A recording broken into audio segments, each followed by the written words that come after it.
지금 여러분께서는 정치평론가 이강윤이 진행하는 이강윤의 오늘을 듣고 계십니다. 이강윤의 오늘은 팟캐스트 포털 팟빵에서 다시 들으실 수 있습니다. 의견과 건의가 있으시면 게시판에 남겨주세요. 네, 5시 21분입니다. 스포츠 뉴스 들어보죠. 박상현 차장, 안녕하세요. 네, 안녕하십니까. 한국 시리즈 오늘부터 시작합니까? 네, 바로 오늘부터 시작을 합니다. 어디 대구에서요? 서울에서요? 네, 대구에서 먼저 시작을 합니다. 아, 예. 삼성이 그 정규 시즌 1위를 차지했기 때문에 1차전과 2차전, 그다음에 6차전과 7차전을 대구에서 갖게 됩니다. 예, 그 마카오에 가서 원정했던 삼성의 새 투수, 이제 스타팅 멤버라고 하나요? 리스트에서 뺐기 때문에 누군지 당연히 자연히 드러났는데 다들 알고 계셨지만 임창용, 안지만, 윤성환 선수입니다. 이 세 사람 빠지면 삼성 마운드 전력의 차질이 얼마나 될 거라고 보세요? 상당 부분이라고 봐야 될 것 같습니다. 일단 윤성환 선수가 올 시즌 성적을 거둔 게 17승이거든요. 와. 팀 내 최다승입니다. 선발 투수였어요? 예, 선발 투수로 최다승을 거뒀기 때문에 선발 투수 에이스가 빠졌다고 생각하시면 될 것 같고요. 네. 그다음에 안지만 선수는 이번 시즌 홀드왕, 가장 많은 홀드를 기록한 선수입니다. 그렇기 때문에 중간 개투에 에이스가 빠졌다고 생각하시면 되고, 역시 임창용 선수는 마무리 투수죠. 마무리할 투수가 없다고 생각하시면 됩니다. 그러면 각 부문의 왕들이 다 빠진 겁니까? 네, 그렇습니다. 근데 미안하지만 홀드가 뭐예요? 네, 삼성이, 예를 들어서 팀이 이기고 있을 때, 이제 3점 차 이내에서, 실점은, 역전을 당하지 않거나, 이렇게, 마무리 투수에게 연결해주는 것. 그것을 이제 홀드 기록이라고 합니다. 다시 말해서, 중간 개투에 있지 않습니까? 예, 그러니까 믿을만한 미들맨이라고 생각하면 됩니까? 네, 그렇게 생각하시면 될 것 같습니다. 이게 잘하는 선수들이었군요. 스타급 선수라고 봐야 되겠죠. 그러면 유중일 감독 머리 좀 아프겠네요. 네, 일단 선발 투수에서는 좀 문제가 좀 없을 것으로 보이는데요. 일단 한국 시리즈 자체가 장기 레이스가 아니라 단기 레이스, 단 7경기, 많아야 7경기거든요. 그렇기 때문에 충분히 3명이나 4명 선수로서는 돌릴 수 있습니다. 제가 생각하기에는 한 3명 정도 갖고 계속 돌릴 것으로 보이는데, 이렇게 되면은 클로이드라든지 피가로 같은 외국인 선수에다가 차우찬이나 장완만 선수, 이 둘 중에 한 명을 선발진으로 구성하면 되거든요. 하지만 이제 중간 개투나 마무리 쪽에서는 어쨌든 이 선수가 차지했던 그 절대적인 위치가 있기 때문에 상당히 골치가 아플 것으로 보입니다. 그 상대로 나서는 두산. 오늘 삼성과 맞붙기 위해서 무려 9경기나 혈전을 치르고 왔는데 경기 감각은 좋을지 모르지만 이거 체력 소모가 너무 크고 다 소진했던 그런 건 아닙니까? 예, 바로 그제 경기가 끝났죠. 토요일에 바로 NC와 경기를 마쳤기 때문에 상당히 체력적으로는 많이 떨어져 있을 것입니다.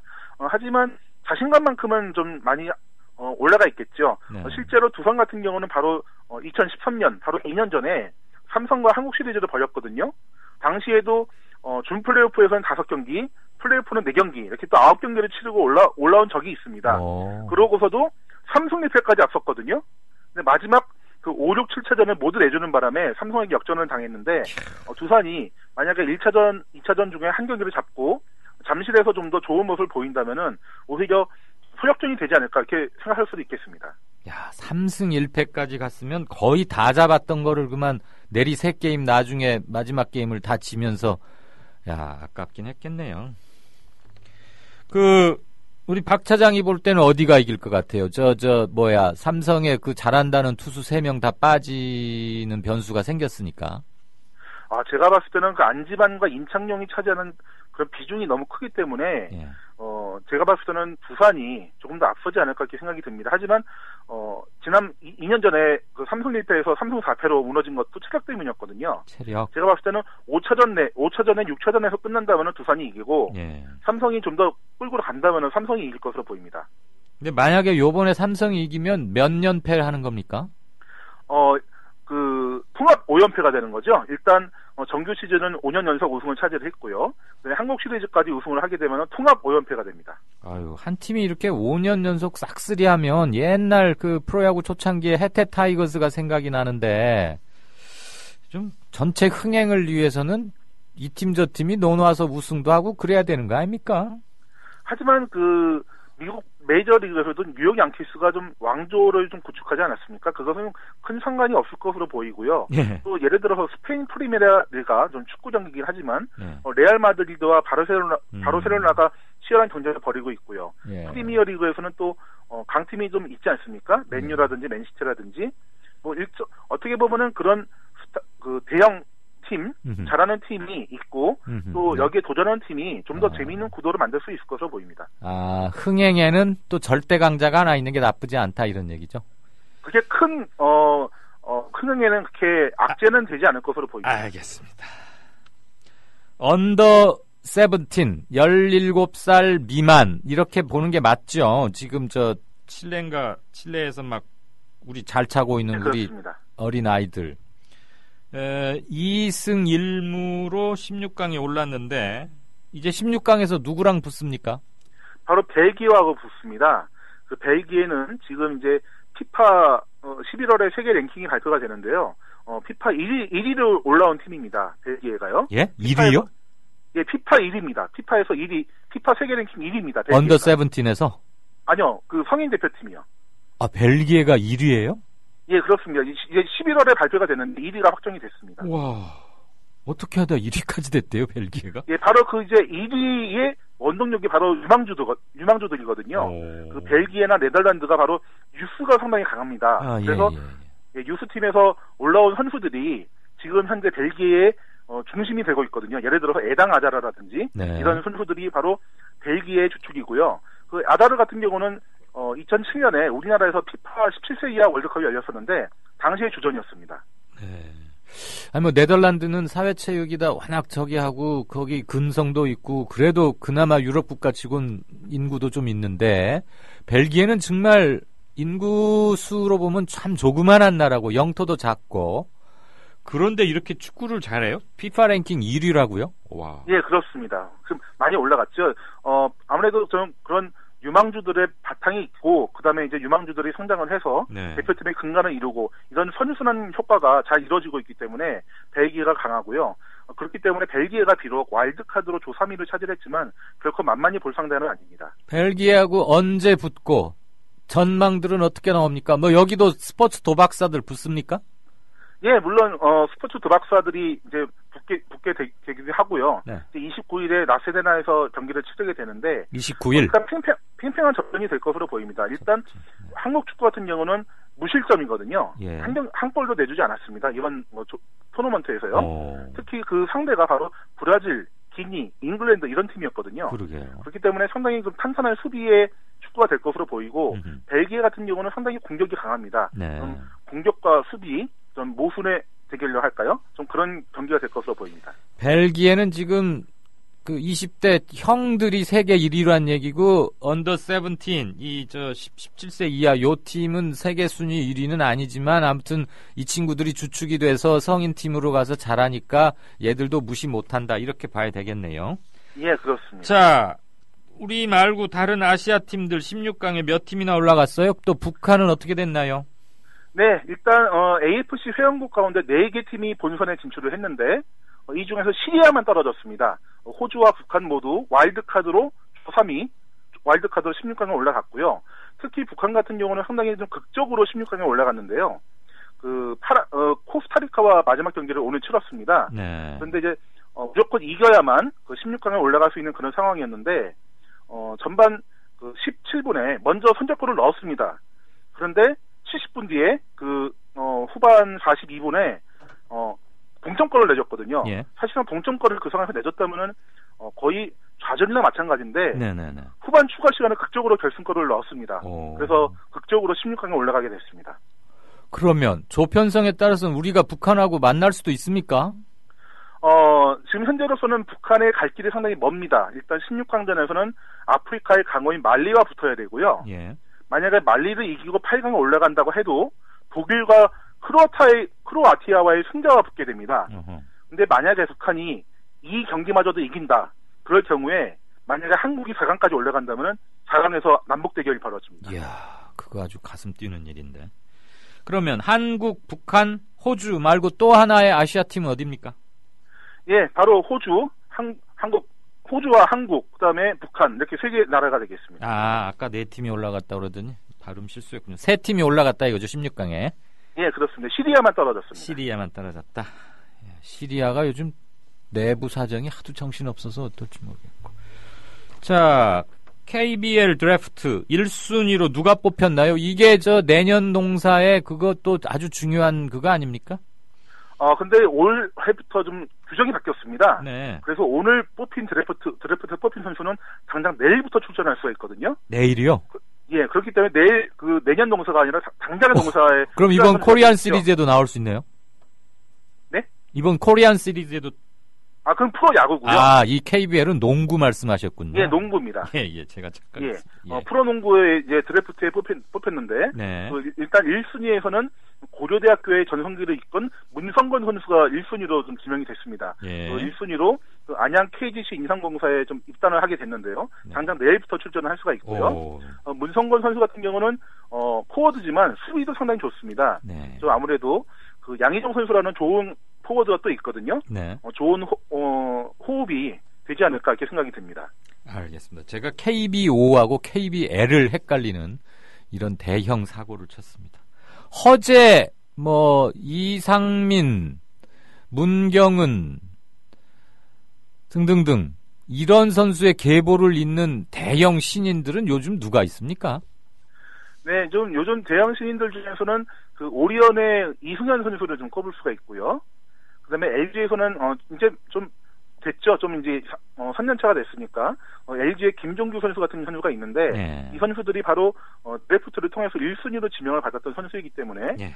이번에 뽑힌 문성건 선수도 충분히 그런 자질이 있다 이렇게 생각이 듭니다. 알겠습니다. 지금까지 야구, 축구, 농구 얘기까지 소식 잘 들었습니다. 박상현 차장 고맙습니다. 네, 감사합니다. 미디어 협동조합이 벌이는 싸움은 단번에 끝나는 단거리 달리기가 아니라 마라톤입니다.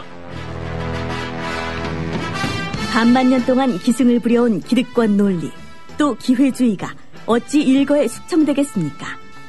인내심과 지구력을 갖고 천천히 또박또박 그리고 신랄하게 헤쳐나가야 합니다. 국민TV의 조합원이 되어주십시오. 이 사술과 기만의 시대 언제까지 방치하겠습니까? 국민TV가 가장 무서운 견제자로서 어둠을 헤치고 썩지 않게 하는 힘이 되겠습니다. 이제 가입하실 때가 됐습니다. 미디어 협동조합 홈페이지 국민.tv 또는 mediacoup12@gmail.com의 문호는 24시간 열려 있습니다. 다 함께 자부심으로 물려줄 세상을 만듭시다. 누가 아는 바로 당신이 할 일입니다.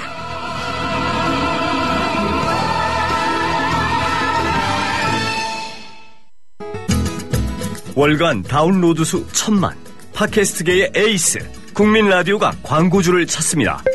직접 찾아서 선택해 듣는 방송, 청취 몰입도가 높은 방송, 지상파 케이블 광고와 차원이 다릅니다. 부담 없는 가격, 소비자의 열띤 반응, 전혀 다른 광고의 블루오션을 경험해 보십시오. 국민라디오 @gmail.com으로 문의해 주시면 상세히 안내해 드리겠습니다.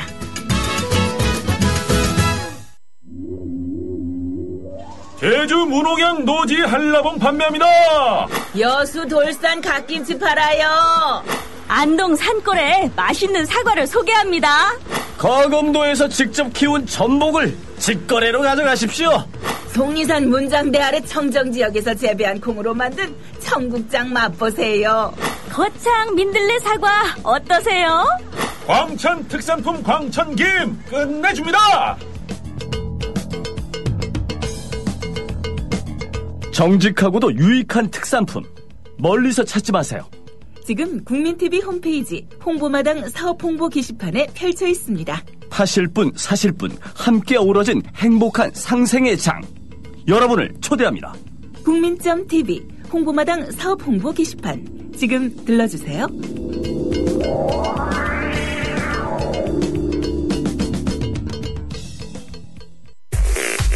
국민 라디오를 또 국민 TV를 읽는다? 미디어 협동조합 콘텐츠의 관문 국민TV 뉴스를 아시나요? 뉴스K 등 국민 TV의 모든 기사, 조간 브리핑 등 국민 라디오의 인기 콘텐츠, 주요 방송의 녹취와 뉴스메이커와의 대담, 주요 원고 대본이 여러분을 기다립니다. 국민 라디오와 국민 TV를 한눈에 만나세요. news.국민.tv 모바일 접속은 m.news.국민.tv.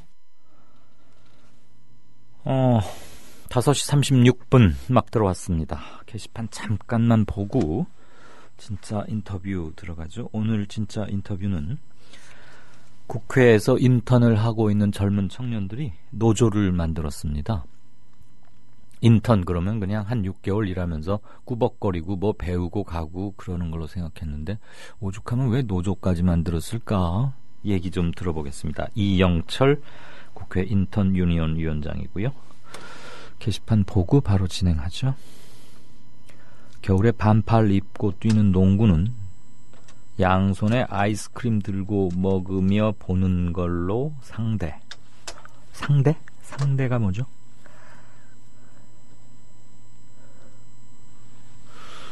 네, 양손에 아이스크림 들고 먹으며 보는. 아무튼 그렇게 하면 재밌고 좋다. 뭐 그런 걸로 그냥 듣겠습니다. 17세 이하 대표팀에 부상당한 선수 있던데 빠른 쾌유와 마음이 다치지 않길 바랍니다. 최재영 선수가 어디 다쳤나 보네요. 한창 크는 친구들인데 아무튼 뭐 선수 생활에 지장을 받을 만큼 그런 결정적인 부상은 아니기를 바랍니다. 이앵커님 오늘 과로 하실 텐데 건강관리 잘하세요. 뭐 과로 고맙습니다.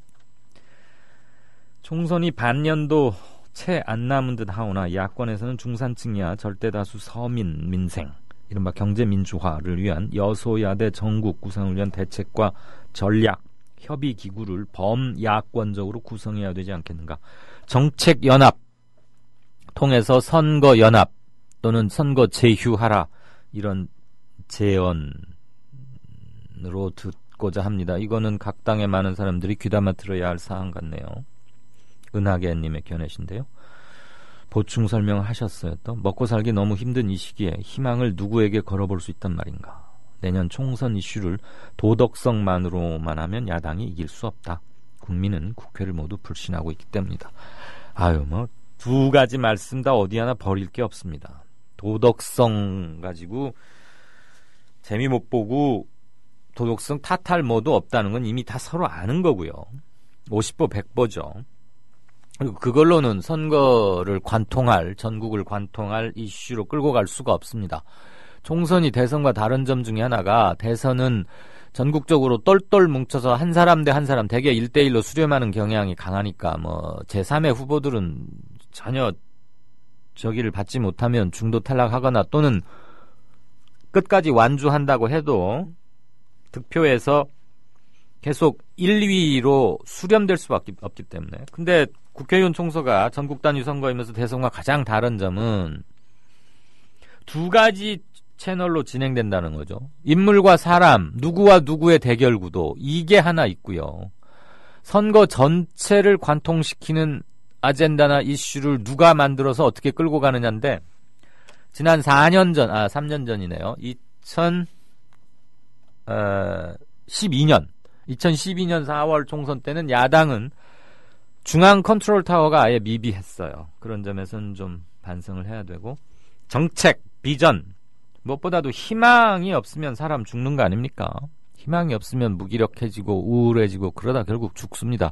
키에르케고르는 죽음에 이르는 병, 절망이라고 말했던 기억도 납니다. 평소에 방송 고맙게 잘 듣고 있습니다. 이강윤님. 이분은 닉네임이 이강윤님이세요.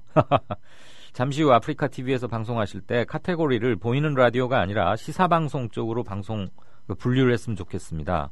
좋은 방송 더 많이 유입 청취자 수가 늘어날 것 같아서 건의드려요. 이런 걸 어떻게 누가 카테고리를 우리가 선택하나 보죠. 얘기하겠습니다. 고맙습니다. 토론도 라디오로 보내주세요. TV로만 송출하는 것 같은데 그러면 데이터가 많이 나가요. 휴대전화 듣는 거요. 그러게요. 수중계 외든지 이거 두 가지 메모했다가 말을 하겠습니다. 수중계하고 보이는 라디오가 아니라 무슨 시사 방송으로 말이죠. 감사합니다. 이렇게까지 챙겨주시고. 행복한 둥이맘님께서는 지금 저 국정화 TF, 비밀 TF가 입주해 있는 빌딩을 어버이연합하고 경찰이 합동으로 지키고 있다고요? 야, 이거야말로 무슨 민관 합동 작전입니까? 뭡니까? 공갈 자해하라고 선동까지 하고. 참, 이런 사진은 다 기록으로 남기고 있겠죠. 예. 진짜 인터뷰로 넘어가겠습니다. 국민라디오 팟캐스트 응원하는 가장 쉬운 방법 아시나요? 다운로드하기, 별점 주기, 댓글 달기, 구독하기. 국민라디오 팟캐스트 널리 알리는 가장 쉬운 방법. 다운로드하기, 별점 주기, 댓글 달기, 구독하기. 기억하세요. 다운로드하기, 별점 주기, 댓글 달기, 구독하기.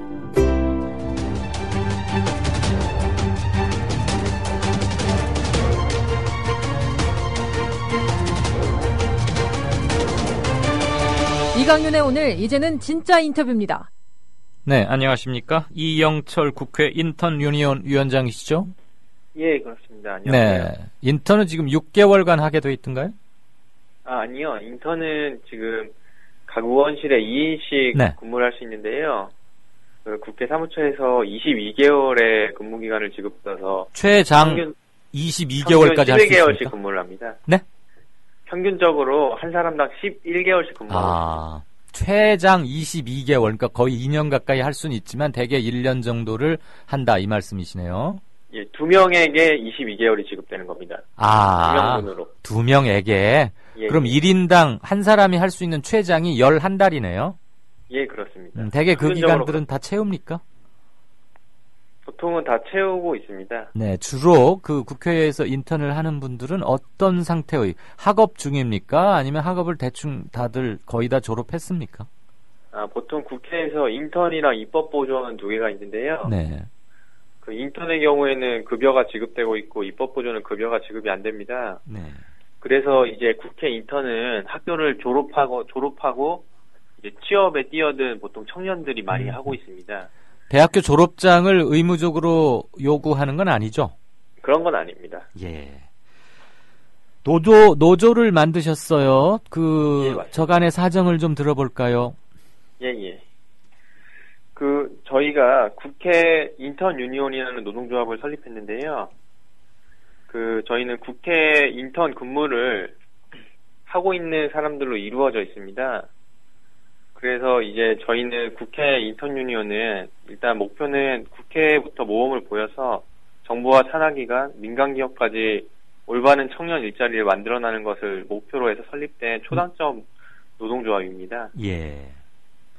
흔히들 인턴 그러면은 마치 정식 사원이나 정식 멤버 일하는 사람으로 대접하기보다는 와서 그냥 견습하고 수습하고 보고 배우고 가는 그래서 제대로 멤버십 같은 걸 느끼게 하지도 잘 않는 것 같고 그냥 뭐 나라에서 그 돈을 좀 지원 받아가지고 인력을 배치한다고 하니 그냥 받아서 써보지 이렇게 생각하는 게 아직도 많은 것 같은데 국회 쪽은 상황이 어떻습니까?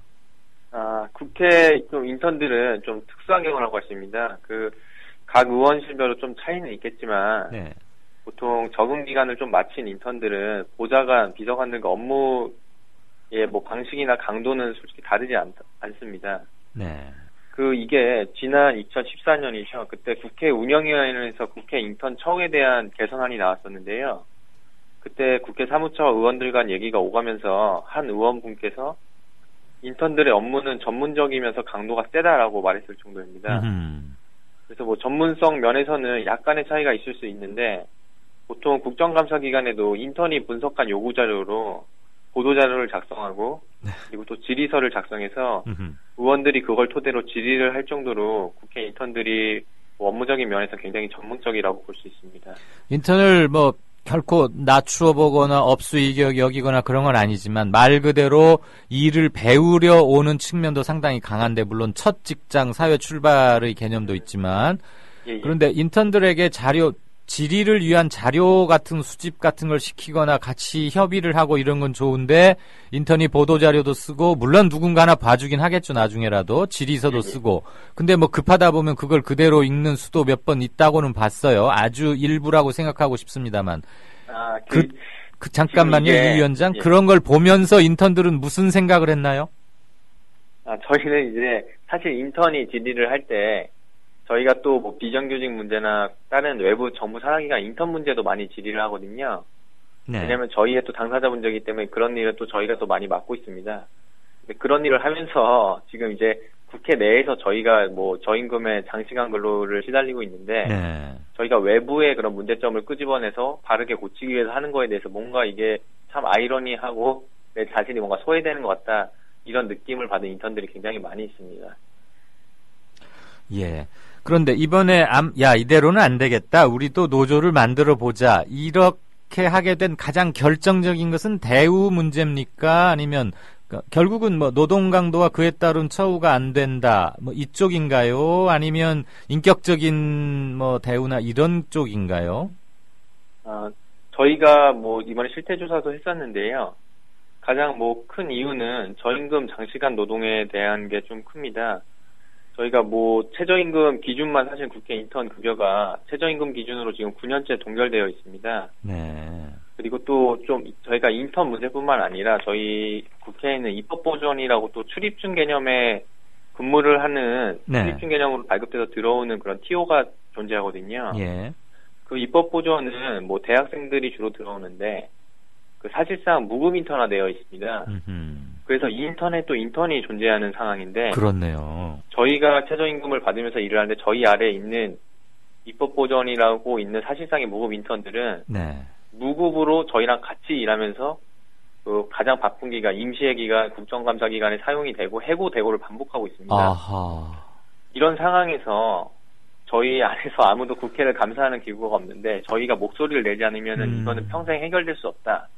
이렇게 느껴가지고 가장 결정하게는 이게 가장 결정적인 계기라고 볼 수 있습니다. 네, 우리 이 위원장이 아직도 애띤 느낌의 목소리가 여리긴 하지만 방금 전해주신 실상을 들으니까 어디보다도 모범이 되어야 할 국민의 대표가 일하고 개개인이 헌법기관이면서 법을 만들고 그 정당성을 기초로 준법을 요구해야 하는 의원실에서 그런 일이 막 벌어지고 심지어 바쁠 때 막 하고서는 그 입법 보조원들은 그냥 해고까지 시킨다고요? 예. 지금 해고 사유는 뭐죠? 대개? 이제 해고 사유는 뭐 해고라기보다는 해고가 아니죠. 엄밀히 말해서 지금 돈을 주고 고용한 게 아니니까. 예. 그 사실 근로계약서를 맺는 것도 아니고요. 예. 신원조회만 해서 그냥 출입증만 발급되는 건데. 네. 뭐 국회에서는 뭐 또 많이 언론에도 나왔지만 뭐 명예보좌관이다, 대학생 무슨 명예보좌관이다 이런 식으로 해서 3개월 오랫동안 근무를 시키면 또 나중에 언론에서 문제가 될 수 있지 않습니까? 그러니까 들어올 때 뭐 3개월 동안 명예보좌관의 코스를 거치게 해주겠다 이런 식의 그런 근거를 내세워서 3개월간 쓰고 그 다음에 마치 뭔가를 수료시키는 것처럼 하는 식으로 내보내는 상황입니다. 근데 이제 그 입법보조원들도 사실은 뭐 입법보조원을 통해서 인턴이라도 경험하고 싶다는 그런 걸로 온 건데 지금 그러다 보니까 저희도 의원들한테 문제제기를 하고 싶어도 네. 어디 사무처에 문제제기를 하고 싶어도 저희가 문제제기하는 순간 저희도 해고되고 사실 입법보전이 또 인턴이 돼버리고 이렇게 뭔가를 문제제기할 수 없는 구조가 악순환이 계속 되풀이되고 있어서 문제제기를 할라 치면 조용히 나가게 한단 말이에요? 예, 그게 조용히 나가게 한다기보다는 아무래도 그런 눈치나 구조 같은 게 그렇게 되어버렸습니다. 그런 의원실도 덜어 있다 이 말씀이죠? 예. 근데 이게 악덕 고용주와 다를 바가 없군요. 근데 이게 또 개별 의원들의 문제로 또 생각을 하기가 또 어려운 점이 있습니다. 어떤 점이 그렇죠? 저희가 이제 고용이 될 때 뭐 면접을 보거나 들어오는 거는 국회의원을 통해서 면접을 보고 들어오는데 들어와서 계약은 또 국회 사무처와 계약을 합니다. 그렇죠. 네네. 근로계약상의 약정을 맺는데 네. 급여는 국회 사무처에서 받는데 문제 제기를 하려면 또 사용자가 이제 어떻게 보면 의원으로도 보이는데 네. 이 문제를 해결하려면 국회 사무처와 또 협의를 해야 되는 상황입니다.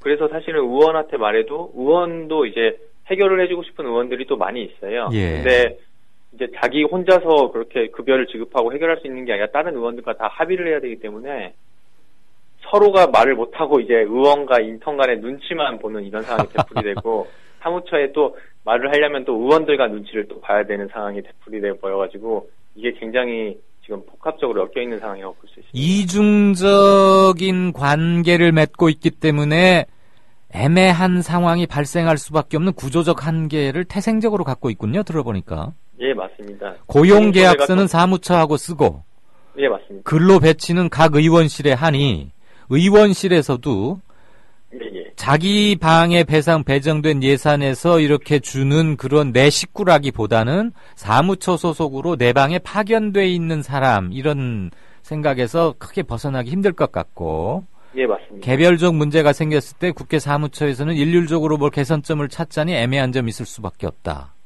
예, 맞습니다. 하하, 이게 공무원들의 탁상행정이라고도 보여집니다. 일테면 관리하기 좋게 예산 출구는 국회 사무처로 해놓고 각 방의 의원실에 그러면 지금 국회에 600명의 인턴이 있다는 얘기인데 예, 맞습니다. 적은 인원이 아니군요. 자, 주말 근무와 야근을 밥 먹듯이 한다던데 대략 이거 역시 평균으로 말합시다. 의원실마다 사정은 다를 거고 대략 몇 시간 일하고 실제 수령하는 급여는 얼마쯤 되십니까? 급여 얘기 물어서 미안합니다. 예, 괜찮습니다. 저희가 이번에 하면서 국회 인턴 100명 대상으로 실태조사를 좀 했습니다. 직접 돌아다니면서 했는데요. 네. 그때 이제 저희가 국회 인턴 100명한테 평균을 냈을 때는 인턴 근무 시간이 평균 58.8시간입니다. 60시간, 네. 예, 약 60시간 정도가 되고요. 저희가 근데 이제 특이한 건 70시간 이상 근무한다가 13%였습니다. 어허. 예, 지금 그 정도로 이제 13%라는 것도 굉장히 심각하다고 그렇죠. 보고 있습니다. 네. 그래서 이제 또 여기에 뭐 휴일, 주말 근로 빈도는 어떠냐, 근무는 어떠냐, 예. 43%가 자주 또는 매우 자주 근무한다라고 답을 했을 정도입니다. 알겠습니다. 그래서 이제 이런 말은 급여는, 네, 말씀하십시오. 예, 급여는 120으로 기본급이 고정되어 있고요. 네. 시간의 수당은 15시간을 최대 15시간까지 인정을 해주고 13만 7,760원으로 고정되어 있습니다. 최대 15시간 이상을 근무하게 하면 그건 불법이군요. 근데 이제 간행적으로 근무가 그러겠죠. 계속 이루어지고 있습니다. 네. 시간의 수당에 카운트도 되지 않을 거고요. 예. 마지막 질문인데요. 이런 질문은 정말 하고 싶지 않습니다만 단 한 곳이라도 이런 일이 있어서는 안 된다는 경각심 차원에서 노조위원장에게 질의합니다. 예. 여성 인턴에게 특정한 성 역할을 요구하는 의원실도 있다. 그리고 그냥 주요한 이렇게 외목직에 자기 일을 맡기는 것보다는 의원의 기분을 살피는 그냥 심기 보좌 정도만 시킨다. 그러니까 여자를 꽃병 취급하거나. 예. 사실 그렇습니까? 이거는 또 제가 실태조사를 이제 받아보고 분석하는 과정에서 사실 좀 놀랐던 경우입니다. 네. 저희가 이제 또 이게 각 의원실로 갇혀져 있다 보니까 예. 주변 상황을 잘 모르는데요. 그러겠죠. 그래서 이제 저희가 실태조사 결과 30%가 차별이 있다고 또 밝혔는데 그 이중 인원 37명 중 16명이 성역할 강요가 있었다고 답변을 했습니다. 그래서 지금 당사자분들 또 저희가 익명으로 조사를 했는데 직접 만나서 또 얘기를 나눠봐야 되겠지만 네. 지금 이 문제에 대해서 굉장히 좀 심각하게 받아들이고 있고요. 네. 지금 인턴 저희 급여 문제나 저임금 장시간 노동에 대한 문제뿐만 아니라 이 문제도 다시 한번 실태조사를 해서 네. 지금 상황 파악해야겠다라고 생각하고 있습니다. 그래서 국회 정신 차려야 할 거 한두 개가 아니라는 것을 국회 예. 인턴 유니온 이영철 위원장과의 인터뷰를 통해서 알 수 있었습니다.